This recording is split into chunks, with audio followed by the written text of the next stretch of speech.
नमस्कार, आदाब, सलाम, सत श्री अकाल। केम छो, कैसे काय, केरो हाल है, केना छी यहाँ सब, कैसन बानी, हाउ आर यू, कैसे हैं आप लोग।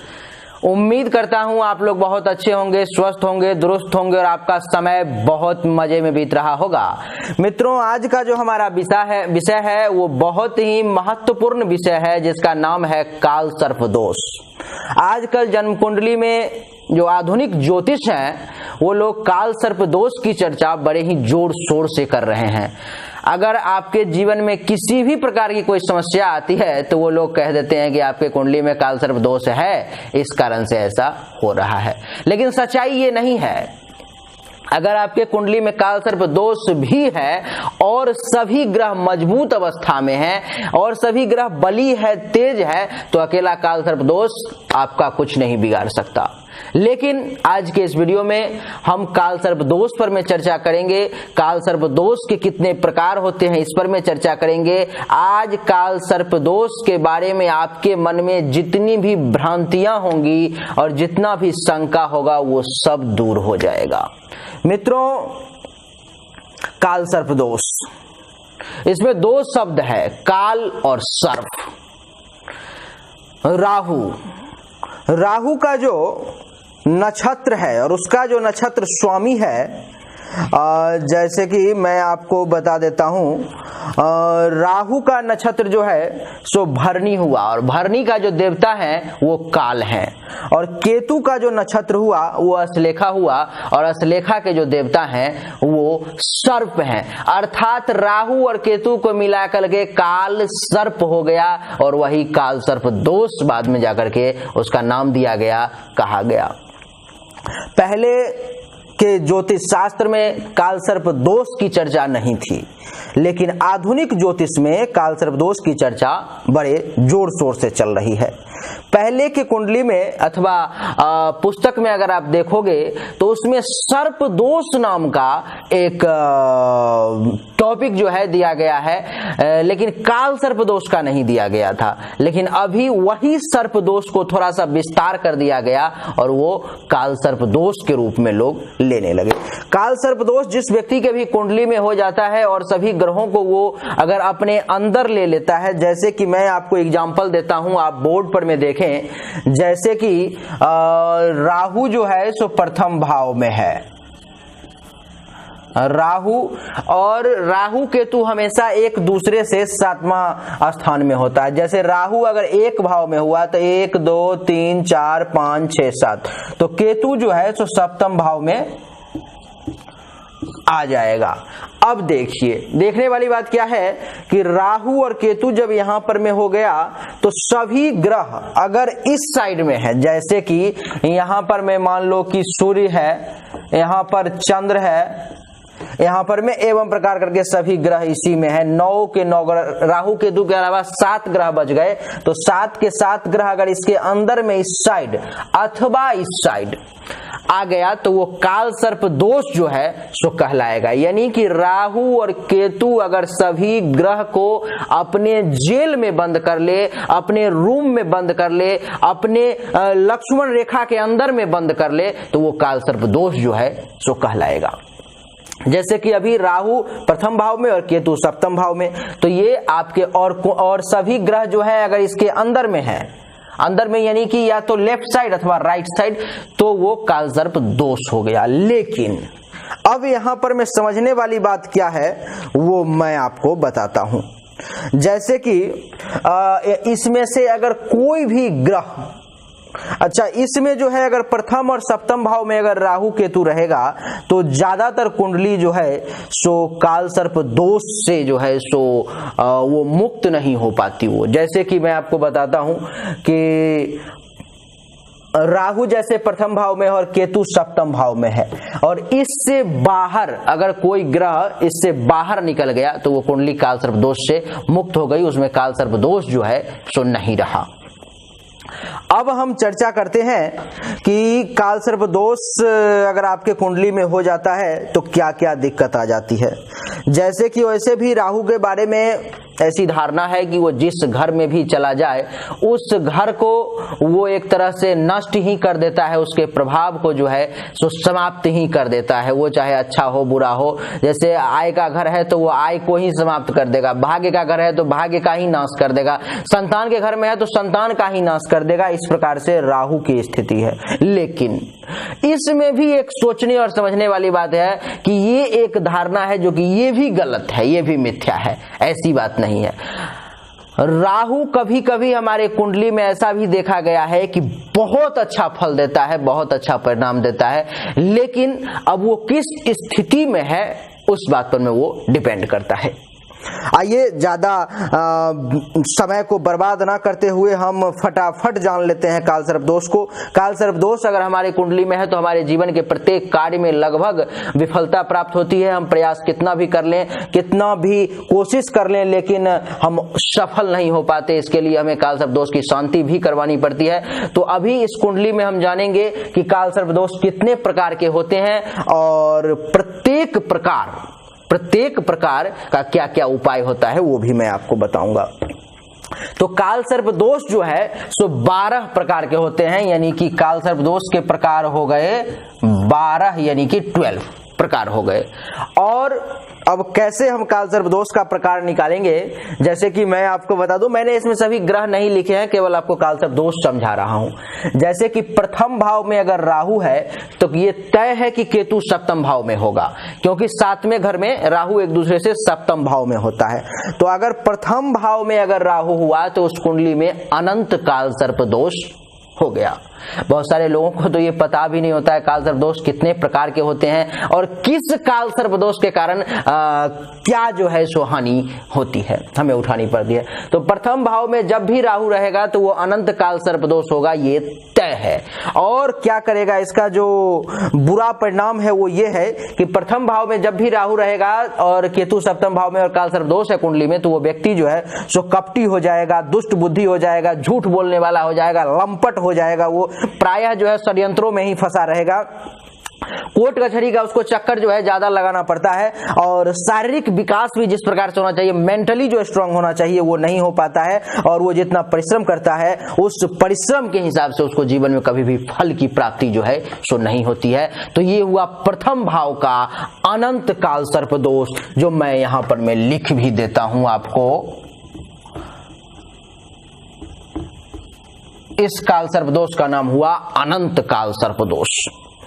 अब इसका उपाय क्या है, उपाय मैं आपको बता देता हूं। अगर आपके कुंडली में प्रथम भाव में राहु है और सप्तम भाव में केतु है और सभी ग्रह इधर है, अंदर में है या इस साइड अंदर में है, तो आपको क्या करना है कि एक उपाय है कि भगवान शिव का आप प्रतिदिन पूजा करें, मंत्र का जाप करें, ओम नमः शिवाय नमः शिवाय नमः शिवाय नमः शिवाय।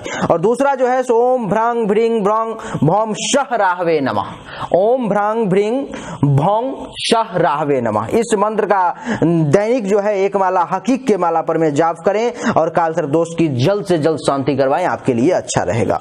ये हो गया पहला अनंत कालसर्प दोष। अब दूसरा को कहते हैं कुलिक कालसर्प दोष। क्या कहते हैं? कुलिक। लिखने में थोड़ी सी दिक्कत हो रही है, दूर हूं, लेकिन आप समझ जाएंगे, मैं बोल भी रहा हूं। कुलिक कालसर्प दोष। कुलिक कालसर्प दोष कब होगा? जब ये राहु जो है सो यहां से उठ करके चला आएगा दूसरे भाव में, और दूसरे भाव में जब राहु आया तो केतु जो है सो चला जाएगा यहां से यहां पर में अष्टम भाव में। और सभी ग्रह अगर इसके अंदर में इधर आ गए, यानी कि 3 4 5 6 7 8, 2 3 4 5 6 7 8, इसमें अगर सभी ग्रह हैं इधर अथवा उधर, तो आपके कुंडली में जो है सो कुलिक कालसर्प दोष आ गया।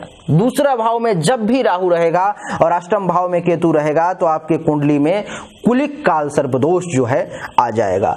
अब ये दूसरा भाव जो है हम सभी जानते हैं कि धन का घर है, तो आपके कुंडली में जब भी कुलिक कालसर्प दोष होगा तो आप धन का जो है सो बचत नहीं कर पाएंगे, बहुत ज्यादा धन इकट्ठा नहीं कर पाएंगे, आपके वाणी में दोष आ जाएगा, आपका निजी जीवन जो है सो अच्छा नहीं रहेगा, प्राइवेट लाइफ, प्रारंभिक शिक्षा जो है आपकी वो उससे प्रभावित हो जाएगी, बैंक बैलेंस भी जो है सो आप उतना नहीं कर पाएंगे, आपके शिक्षा में कठिनाई आएगी, नेत्र आंख में परेशानी आ सकती है, मुख संबंधित आपको कोई बीमारी हो सकती है, परिवार में अनेक प्रकार के कलह हो सकते हैं और आर्थिक परेशानी जो है आपको जीवन में वो लगी रहेगी। तो ये दूसरा हो गया कुलिक काल सर्प दोष, जिसका प्रभाव भी हमने आपको बताया। अब इससे बचने के लिए उपाय यह है कि भगवान श्री कृष्ण का आप यथोचित पूजन जो है सो करते रहें, दैनिक पूजन करें, इससे आपको विशेष लाभ जो है सो प्राप्त होगा। और राहु और केतु के मंत्र का दैनिक जाप करें। राहु का मंत्र है ओम रांग राहवे नमः और केतु का मंत्र है ओम केंग केतवे नमः। तो इन दोनों मंत्र का दैनिक जाप करें। और अब दूसरा के बाद तीसरा जो आ गया उसको कहते हैं वासुकी काल सर्प दोष। वासुकी, ये सब नाग का नाम है, ये वासुकी काल सर्प दोष उसको कहते हैं। और वासुकी काल सर्प दोष कब होगा? जब ये राहु दूसरे भाव में नहीं रहेगा, राहु आ जाएगा तीसरे भाव में और केतु चला जाएगा यहां पर में आपके भाग्य के घर में ना। तो ये हो गया वासुकी काल सर्प दोष। तीसरा भाव जो है सहोदर भाई बहन का होता है, पराक्रम का होता है। तो तीसरे भाव में जब भी चला जाएगा और वासुकी काल सर्प दोष आपके कुंडली में रहेगा तो आपके छोटे भाई के साथ, बड़े भाई के साथ, वैसे छोटे भाई के साथ ही ज्यादातर आपका संबंध अच्छा नहीं रहेगा, आप में धैर्य की कमी होगी, पराक्रम की कमी होगी, साहस, गला और छोटी छोटी यात्राओं में भी आपको परेशानी जो है सो आएगी। भाई बहनों के साथ और परिवार के अन्य सदस्यों के साथ भी कष्ट तनाव का आपको सामना जो है सो करना पड़ सकता है। मित्रों और संबंधियों के साथ आपका विश्वासघात हो सकता है, जिसके कारण जो है साहस, धैर्य और पराक्रम में जो है सो आपको हास होगा, जीवन में आपको कई क्षेत्र में हानि उठानी पड़ सकती है। मित्रों, विदेश में अगर आप रहना चाहते हैं, विदेश प्रवास में भी आपको अत्यधिक कष्ट झेलना पड़ सकता है और कानूनी कार्रवाई भी आप पर में विशेष हो सकती है। अब इससे बचने के लिए आपको क्या करना पड़ेगा वो उपाय मैं बता देता हूं। श्रावण मास में नागपंचमी के दिन जो है सो सर्पों को दुग्ध पान कराएं तो आपके लिए अच्छा रहेगा। ये उपाय जो है सो आपके लिए बहुत बढ़िया है। बड़ा शॉर्ट में बता रहा हूं आपको। और प्रतिदिन एक माला महामृत्युंजय मंत्र का जाप करें, काल सर्प दोष आपका कुछ नहीं बिगाड़ पाएगा। चौथा जो काल सर्प दोष है उसको कहते हैं शंखपाल काल सर्प दोष। शंखपाल काल सर्प दोष कब होगा? जब राहु जो है सो इस भाव में आ जाएगा और केतु जो है सो यहां चला आएगा और सभी ग्रह जो है सो इसके ऊपर में अथवा नीचे में, इसके अंदर में जो है सो आ जाएगा। तब वो, अब इसमें भी दो चीजें होती हैं, एक होता है पूर्ण शंखपाल या पूर्ण काल सर्प दोष और एक विपरीत काल सर्प दोष, जिस पर में हम दूसरे वीडियो में दूसरे दिन चर्चा करेंगे। अभी केवल सामान्य काल सर्प दोष और उसके भेद पर चर्चा करते हैं। तो राहु और केतु के अंदर में जब भी सारा ग्रह आ जाएगा या तो नीचे की तरफ अथवा ऊपर की तरफ, यानी कि ये जो देख रहे हो आप 4, 5, 6, 7, 8, 9, 10, इसमें अगर आ गया अथवा ऊपर चला गया 4, 3, 2, 1, 12, 11, 10, तो इसमें भी अगर है तो वो शंखपाल काल सर्प दोष हुआ। और चौथा भाव हम सभी जानते हैं कि माता, भूमि, भवन का होता है। और जब भी शंखपाल काल सर्प दोष आपके कुंडली में आता है तो आपको जो है सो अपने माता की ममता और स्नेह जो है सो नहीं मिल पाती है, वहां से आपको परेशानी आना शुरू हो जाता है। और इस काल सर्प दोष के कारण जो है सो आपको माता के माध्यम से, मां के माध्यम से उल्टा आपको हानि जो है उठाना पड़ेगा, नुकसान जो है सो आपका होता है। और शिक्षा में आपको अनेक बाधाओं का सामना करना पड़ता है और उसमें जो बाधा का सामना कर लेते हैं वही शिक्षा प्राप्त करते हैं। तो ये हो गया शंखपाल काल सर्प दोष, जो कि चौथा हुआ। और शंखपाल काल सर्प दोष जिस व्यक्ति कुंडली में होती है, बहुत सारे समस्याओं का, चल अचल संपत्ति का भी उसको प्राप्ति जो है सो आसान तरीके से नहीं हो पाता है। वाहन और भूमि के क्षेत्र में भी उसको हर समय कोई ना कोई समस्या लगी रहती है और वो तनावग्रस्त जो है व्यक्ति रहता है। और हर काम में उसको ऐसा लगता है कि मुझे असफलता ही मिलेगी, और होता भी अक्सर ऐसा है कि असफलता भी मिलती है और अपयश का भी जो है उसको भागी बनना पड़ता है। मित्रों, शंखपाल काल सर्प दोष से बचने के लिए जो है तो शिवलिंग पर में आपको चांदी के सर्प चढ़ाने चाहिए। इससे आपका अनिष्टकारी प्रभाव जो है सो दूर हो जाएगा, आप उससे मुक्त हो जाएंगे। और इसके अलावा भी आप कर सकते हैं, जैसे कि 1.25 किलोग्राम जौ को आपको जल में प्रत्येक वर्ष जो है सो प्रवाहित करना चाहिए। इससे भी आपको शंखपाल काल सर्प दोष से जो है सो मुक्ति तो नहीं लेकिन शांति जरूर मिलेगी। अब बात आता है पांचवा का। पांचवा जो है मित्रों वो है पद्म काल सर्प दोष।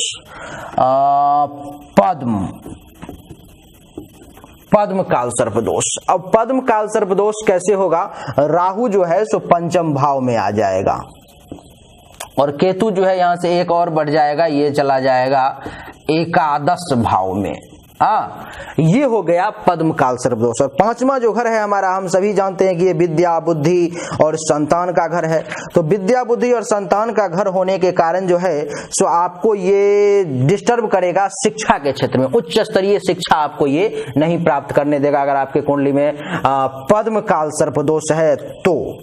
और मित्रों बता दूं कि आपके लिए जो है सो अनेक काम, जैसे कि संतान का ना होना, ये भी आपका एक मुख्य कारण हो सकता है। अथवा संतान जब जन्म लेगा तो वो बीमार रहना, रुग्ण अवस्था में रहना, वृद्धावस्था में संतान का छोड़ करके आपको चले जाना, या पिता पुत्र के बीच में अथवा माता पुत्र के बीच में, या फैमिली वालों का और आपके संतान के बीच में दूरी बन जाना, ये भी जो है सो पद्म काल सर्प दोष का एक लक्षण है। और हमेशा जो है आपको गुप्त शत्रुओं के द्वारा जो है सो नुकसान ही पहुंचाया जाएगा, ये भी तय है। और गुप्त शारीरिक रोग आपको प्राप्त हो सकता है। इस पद्म काल सर्प दोष से बचने के लिए आपको क्या करना चाहिए कि भगवान श्री कृष्ण में आपको अगाध आस्था और श्रद्धा रखनी चाहिए और उनकी पूजा करनी चाहिए। प्रतिदिन उनके मंत्र का जाप करना चाहिए, घर में मोर पंख लगाना चाहिए। इन सब चीजों से जो है सो पद्म काल सर्प दोष का जो है प्रभाव, अनिष्टकारी प्रभाव जो है वो नष्ट होता है। छठा जो है मित्रों, पद्म के बाद जो बात आती है वो है महापद्म काल सर्प दोष। महापद्म काल सर्प दोष, महापद्म काल सर्प दोष। अब महापद्म काल सर्प दोष कब हमारे कुंडली में होगा? जब राहु 5वें भाव से उठ करके यहां पर में 6ठे भाव में आ जाएगा और केतु जो है सो 12 भाव में चला जाएगा। तो ये हो गया महापद्म काल सर्प दोष। महापद्म काल सर्प दोष यानी कि 6ठा भाव हमारा दुख कष्ट रोग पीड़ा का है। तो इस जिस कुंडली में ये होता है वहां पर में क्या होता है कि वो व्यक्ति हमेशा कर्ज और रोग इससे त्रस्त रहता है। हमेशा उसके जीवन में जो है सो कोई ना कोई बीमारी उसको पकड़े ही रहती है और वो संकट से ही और ऋण में ही जो है सो वो डूबा रहता है हमेशा। और दूसरी बात है, अगर दूसरे शब्दों में कहूं तो वो रोग के कारण जो है सो ऋण में डूबा रहता है। उसको अपने मामा के तरफ से जो है शत्रुता का आभास होता है। शत्रुता का आभास ही नहीं, शत्रुता भी हो जाता है। ननिहाल पक्ष से भी उसका संबंध जो है अच्छा नहीं रहता है। वो व्यसन में जो है सो चला जाता है, वो व्यसन उसको जकड़ लेता है। और भी बताऊं तो धन और व्यवसाय के क्षेत्र में भी उसको बार बार हानि उठाना जो है सो पड़ता है। इस काल सर्प दोष से बचने के लिए आपको भगवान श्री कृष्ण में आस्था और श्रद्धा रखना चाहिए और घर में जो है सो मोर का पंख लगाना चाहिए। अमावस्या को पितरों की मुक्ति हेतु श्राद्ध आदि कर्म आपको करना चाहिए। और तीसरा यह है कि पंचमी तिथि को सपेरे को यथा योग्य दान दें और सांपों को दूध पिलाएं। इससे जो है सो आपको महापद्म काल सर्प दोष का जो अनिष्टकारी प्रभाव है वो कम होगा। छठा के बाद जो है मित्रों वो है 7वां जो है सो उसको कहते हैं तक्षक काल सर्प दोष। तक्षक काल सर्प दोष कब होगा? जब राहु जो है सो यहां चला आएगा 6ठे भाव से उठ करके और केतु जो है सो आ जाएगा प्रथम भाव में। अब ये हो गया तक्षक काल सर्प दोष। तक्षक काल सर्प दोष यानी कि ये जो घर है सो पति पत्नी का घर है, दाम्पत्य जीवन का घर है, साझेदारी का घर है और अगर पार्टनरशिप में बिजनेस वगैरह करना चाहते हैं आप तो उसका घर है। और जब तक्षक काल सर्प दोष आपके कुंडली में अगर लग गया तो आपको बता दूं मैं कि इससे क्या होगा कि आपके एक तो विवाह में परेशानी आएगी, जल्दी आपका विवाह नहीं होगा। और वैवाहिक संबंध भी आपका अच्छा नहीं रहेगा। उसके बाद क्या होगा कि आप अगर किसी पार्टनर के साथ अगर कोई बिजनेस करते हैं तो वो भी आपका अच्छा नहीं रहेगा, उसमें भी जो है सो आपको बार बार हानि उठानी पड़ सकती है। आपको जो है सो कोई अच्छा पार्टनर सही तरीके से नहीं मिल पाएगा और लंबी यात्रा जब भी आप करेंगे तो आपके लिए जो है सो कष्टकारी साबित होगा। हमेशा जो है सो आप टेंशन में ही रहेंगे, प्रगति में आपको बाधा का सामना करना पड़ेगा। तो ये हुआ तक्षक काल सर्प दोष। इसके प्रभाव को नष्ट करने के लिए आपको क्या करना चाहिए कि प्रभावित जो भी जातक इस काल सर्प दोष से प्रभावित है उसको काल सर्प योग शांति यंत्र का स्थापना करना चाहिए और उसके सम्मुख काल सर्प योग शांति की हमेशा प्रार्थना करनी चाहिए। मैं आपको एक वीडियो ऐसा भी बताऊंगा जिसमें उस प्रार्थना के माध्यम से ही आप काल सर्प दोष से जो है सो मुक्ति तो नहीं लेकिन उसके अनिष्टकारी प्रभाव को जो है सो कम कर सकते हैं। इसके बाद जो है मित्रों, सप्तम के बाद अष्टम जो आता है उसको कहते हैं कारकोटक। करकोटक यानी कि आठवां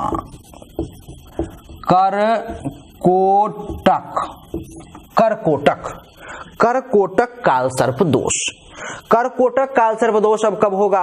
ये जो यहाँ पर में केतु है, यहाँ पर में केतु नहीं रहेगा, यहाँ पर में जो है सो अष्टम भाव में राहु आ जाएगा और केतु जो है सो हमारा चला जाएगा दूसरे भाव में, यहाँ पर में केतु आ जाएगा।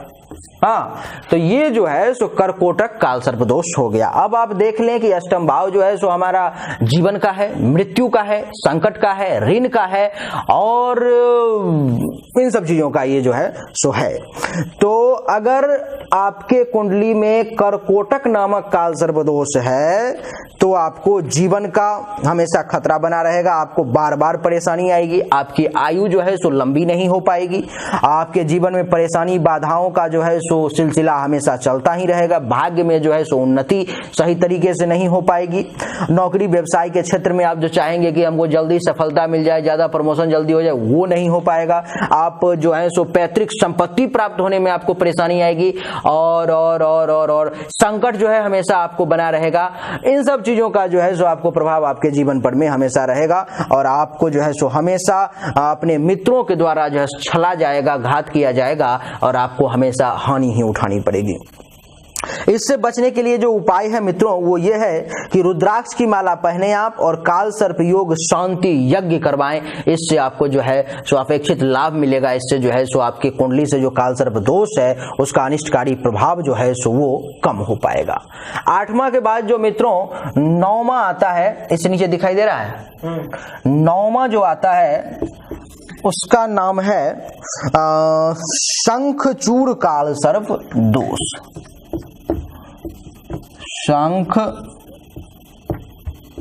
शंखचूड़ काल सर्प दोष। तो शंखचूड़ काल सर्प दोष कब होगा? जब राहु जो है सो यहां पर में हमारे भाग्य के स्थान में आ जाएगा राहु और केतु जो है सो दूसरे भाव में नहीं, यहां पर में तीसरे भाव में केतु जो है सो आ जाएगा। यानी कि राहु हो गया नौम भाव में और केतु हो गया तीसरे भाव में। नौवां घर जो है सो भाग्य का घर होता है मित्रों। भाग्य, धर्म, तीर्थ, दान, इस सब का घर जो है सो नौवां होता है।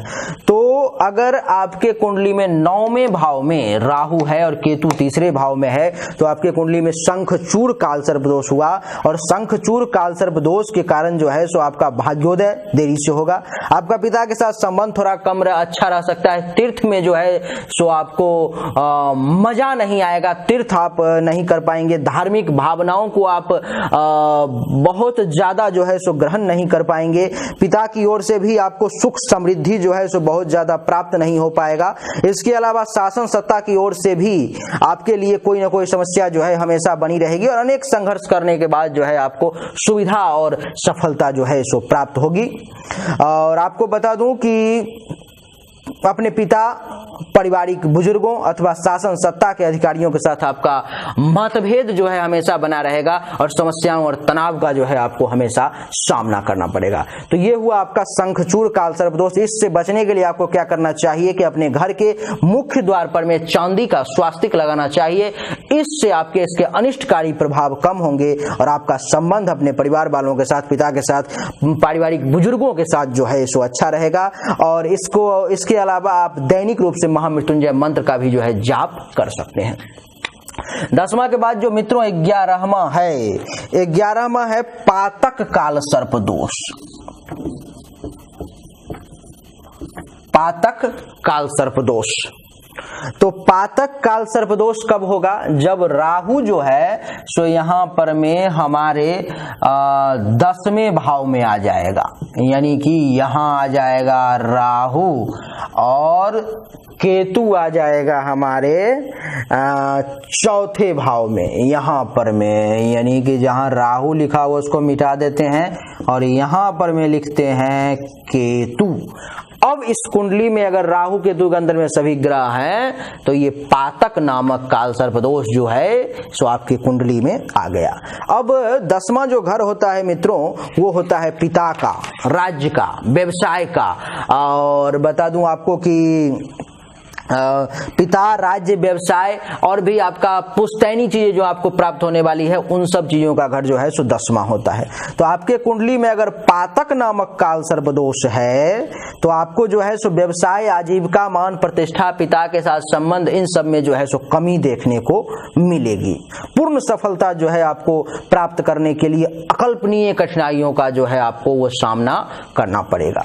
तो पातक काल सर्पदोष से बचने के लिए आपको क्या करना है कि काल सर्प योग शांति यंत्र को घर में स्थापित करें और इसके अलावा जो है सो प्रतिदिन एक माला महामृत्युंजय मंत्र का जाप करें अथवा ओम नमः शिवाय मंत्र का निरंतर हमेशा अनवरत पाठ करते रहें।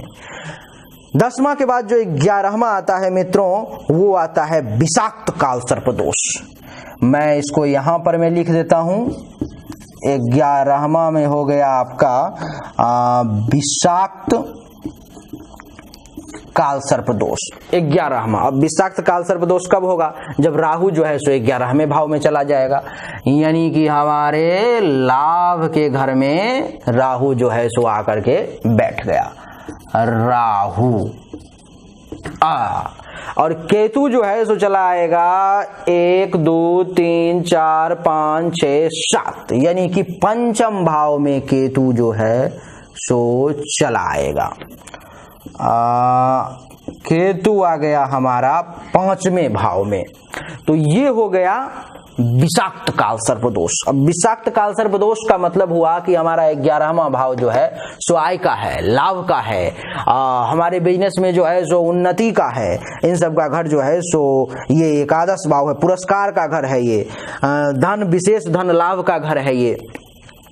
तो इन सब को जो राहु है वो डैमेज करेगा और हमेशा आपके बड़े भाई के साथ जो है आपका संबंध जो है तो लगभग बुरा ही रहेगा, विवाद जो है चलता रहेगा। आर्थिक हानि के आपके झटके पर झटके आपको मिलते रहेंगे। नेत्र, हृदय पीड़ा, अनिद्रा जैसी बीमारी आपको जो है सो परेशान कर सकती है और दुष्कर्मों के कारण जो है सो आपको इज्जत प्रतिष्ठा में जो है सो कमी आ सकती है, मान प्रतिष्ठा आपका घट सकता है।